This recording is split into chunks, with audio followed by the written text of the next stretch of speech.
Hey everyone, Scott here, and in this video I'm going to be going over the Championship Pack 2021 Volume 2 cards that were just revealed on the official Facebook page for the Dragon Ball Super card game. So before we actually start to look at the cards, one important note is there's going to be a new keyword, which is limit.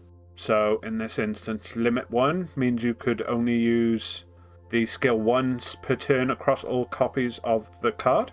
So, in a way, it's just a more restrictive version of the once per turn keyword. And this is an effect we've seen on quite a few cards lately. I believe the Salsa from the most recent set had something like this, where you can only use the skill one time across all copies of the card. So, in this case, they've just gone ahead and made it a keyword. And we'll be seeing it when we look at this Bardock here. But let's just jump into the first card. So it's Intoxicated by Justice. It's an extra card. It's 1 cost and 1 specified blue. So it's a counter attack if your leader is blue and there are no extra cards in your battle area. I believe there are no extra cards in your battle area. Restriction is to stop this card being used in Blue Baby, because they have Planet Tuffle as an extra card that will be in their battle area. And if it didn't have this would basically become a free negate in that deck, so I believe that's why they've added this. This also incidentally means that it won't be able to be used with some other blue leaders that rely on field cards. So like Android 21 or Android 18 from set 8. They both start with a field card in play. This also means Invoker wouldn't be able to use this card if they have their Tournament of Power field card in play, and also the rebooted Bergamo, because they have Danger Triangle. So yeah, as long as your leader's blue and there are no extra cards in your battle area, it negates the attack. Then you choose an opponent's battle card, energy cost 1 or less, ignoring barrier. And if you do, then you get to choose to either put that card in your opponent's life face down, and then you draw a card and switch one of your blue energy to active mode, or you can just send it to the bottom of their deck. So it will give you some interesting choices for, you can either give your opponent a life in order to draw a card and get back the energy you spent for this card, or you can just put the card on the bottom of its owner's deck. So obviously the fact that it has to be a battle card 1 or less means there might not be a ton of targets for it, depending on how the meta shakes out once these cards are released. Yeah, overall I think this is a good card. I mean, there are definitely decks that are going to want to run this card in the main deck. It also could be a good choice for a sideboard card for a blue deck, just for when you're coming up against something when your opponent has like a 1 cost with barrier. So a deck like Agents that has like the 1 cost Babidi with barrier, or Lord Slug with the 1 cost Wings with barrier. Next up we have Bardock The Eliminator. So it's a 4 cost yellow card, has unique and blocker. And this is the 1 card of these 5s that has this new limit skill. So that's something to bear in mind as we go over this auto, that it can only be used once per turn across all the copies of this card you may have. So it has auto limit 1 and then 1 of any colour if your leader is yellow or a Bardock's Crew card. And you choose one of your opponent's skill-less battle cards and energy cost 4 or less in rest mode. At the end of the battle in which this card was using a combo from your hand, your opponent may KO the chosen card. If they don't, play this card from your drop area in rest mode. Then it also has this active main here. For 1 energy, send it from your drop area to your walk to draw 1 card. So that's kind of half of a Saiyan Instincts effect there. So this is a really interesting card. Basically at the end of the battle, after you combo with it, you can choose one of your opponent's skill-less 4 or less, and either they KO it or you play this card. Obviously the big downside of that is that your opponent has to have a skill-less 4 or less in rest mode. I'm assuming you would use this in combination with an effect that lets you negate all the skills on an opponent's battle card, because otherwise you're just going to be relying on your opponent having a skill-less deck. I'm never a big fan of these letting your opponent choose kind of skills, because obviously your opponent is always going to choose what's the worst outcome for you. So I think it's pretty clear that you want to use this in a deck that is running Planet Vegeta, just because it comes in rest mode, but it is a great ape, so Planet Vegeta would switch it to active at the end of your turn, to where you can use the blocker skill effectively. But if you do pay 1 to attempt to play this guy at the end of the battle, and your opponent chooses to KO the card instead, that means you are then able to take advantage of the card not being played from your drop area by using this active main here. So really, if you compare it to something like Saiyan Instincts, you're potentially paying 1 to KO something 4 or less, and then paying 1 again to draw. So whereas Saiyan Instincts is pay 2 to draw 2, this is pay 2 to KO something 4 or less and draw a card. Whether that's going to be better in the long run or not, I don't know. I think the decks that want Saiyan Instincts are probably still going to want Saiyan Instincts. But this could be good as a, I guess, tech choice if you are running lots of effects that let you negate your opponent's card skills. But yeah, overall, I think it's a decent card. I don't think it's going to be an auto-include necessarily in every yellow deck.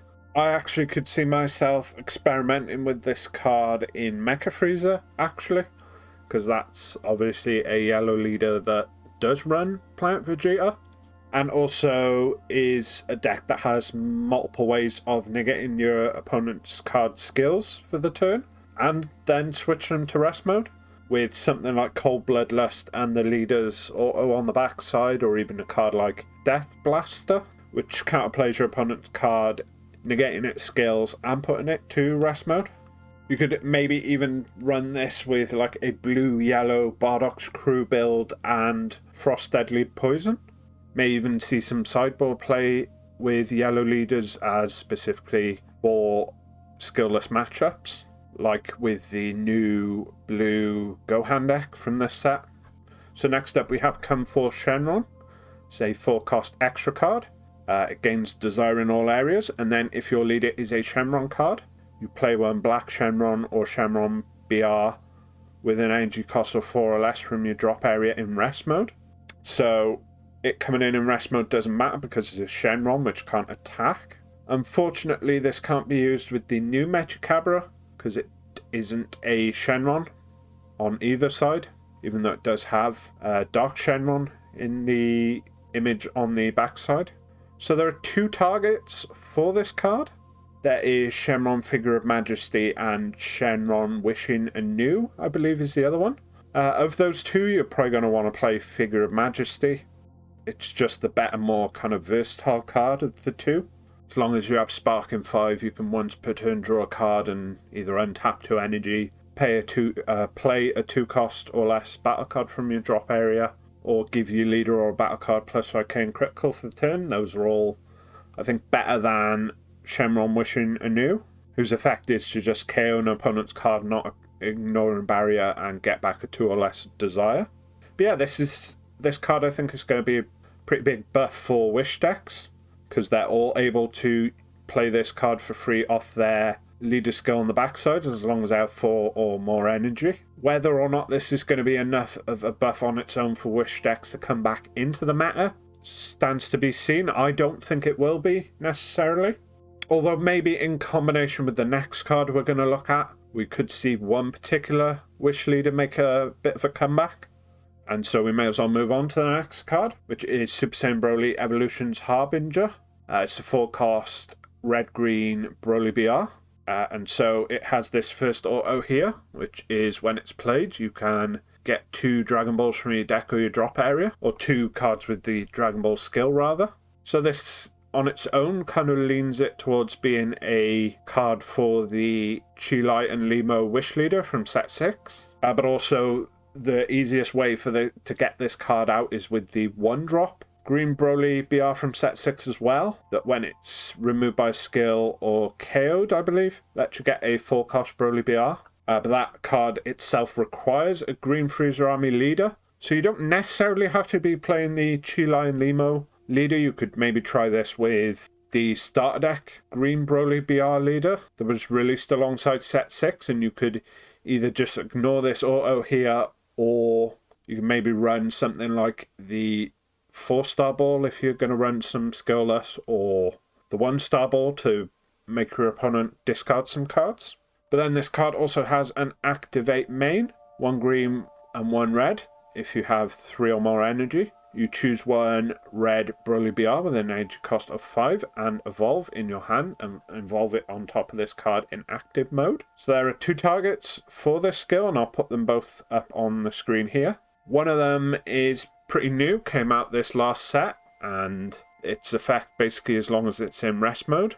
If your opponent attacks your leader, you get to look at their hand and send 1 card to their warp, and they get it back, I believe, at the end of your turn. Or perhaps it's the start of their next turn. I can't remember off the top of my head. So that's a pretty good target for this skill. And the other one has red-green alliance. So when it attacks, you can switch any number of your red-green or red-green cards to rest mode. It'll gain power equal to their power, and then it also gains triple strike. So really, when I look at this card and how it may be used, I think it probably will be in the Chi-Line Limo Wish Leader deck, and it kind of gives you an alternate path to take rather than the original kind of green Broly chain. You could maybe try to transition either into the red 5-drop Broly BR or the red-green one, and maybe try something with Alliance. And I know we also got some support for that deck about this time last year in the anniversary box as well. There was some new stuff for that particular Chi-Line Limo leader. So they seem to be continuing to support that leader out of all the old Wish leaders. I believe that's the deck that has had the most support released for it recently. So it seems to be a favourite of someone over at Bandai over on the design team. And so let's look at the last of the 5 cards, which is Zamasu The Eliminator. It's a 2-cost blue-yellow battle card.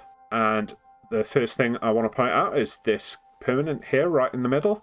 If you have another blue-yellow multicolor in your energy, negate this card's energy exhaust skill in all areas. So the wording on this is slightly different, but this is basically the same effect of the Beerus from set 7. I believe it's called Beerus Fickle God or something like that. And really, when I'm looking at this card, I think this is just a better version of that card with this same kind of permanent here, but it has much stronger effects, and we'll look at them next. So first up, like a lot of the Zamasu cards, it is indestructible. It also has a counterplay effect, which is to play this card, and then if the card being played has an energy cost 4 or less, return it to its owner's hand instead.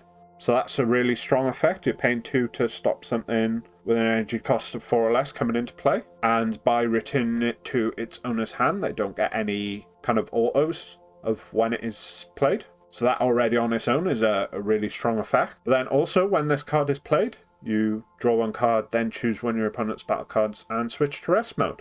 So yeah, like I said before, I think this is just a better version of the Beerus we had before in set 7 because it has the same ability here, the permanent, to negate the card's energy exhaust skill. When it's played, you draw a card, which is basically all the old Beerus did when it was played. And it's only 5k as opposed to 15k, but I think that's fine, especially when you include the fact that you can potentially stop something 4 or less coming into play and switch something to rest mode as well. This overall, I think, is a fantastic card. I think this is definitely up there as being one of the best cards from this championship pack, if not the best card.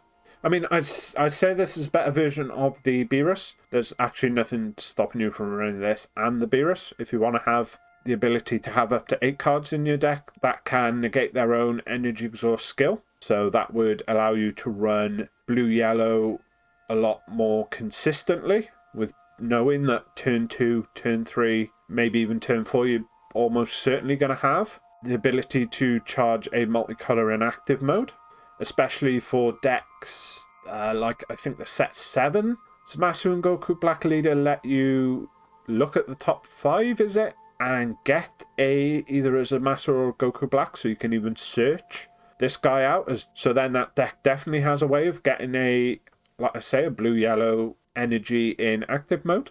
But yeah, those are the 5 cards in this particular championship pack. Basically, how you get these cards is by taking part in regionals. From, I believe they're taking place June, then July and August as well, I believe. They're going to be regionals where you can get Championship Pack 2021 Volume 2, as well as the event packs that I covered in my previous video. If you haven't seen that video, I'll go ahead and leave a card in the top right here now. But yeah, that's it for this video. If you've enjoyed this video, go ahead and leave a like. It really helps me out. If there's anything about this video you want to let me know, you can do that by leaving a comment in the comment section below. And thanks for watching.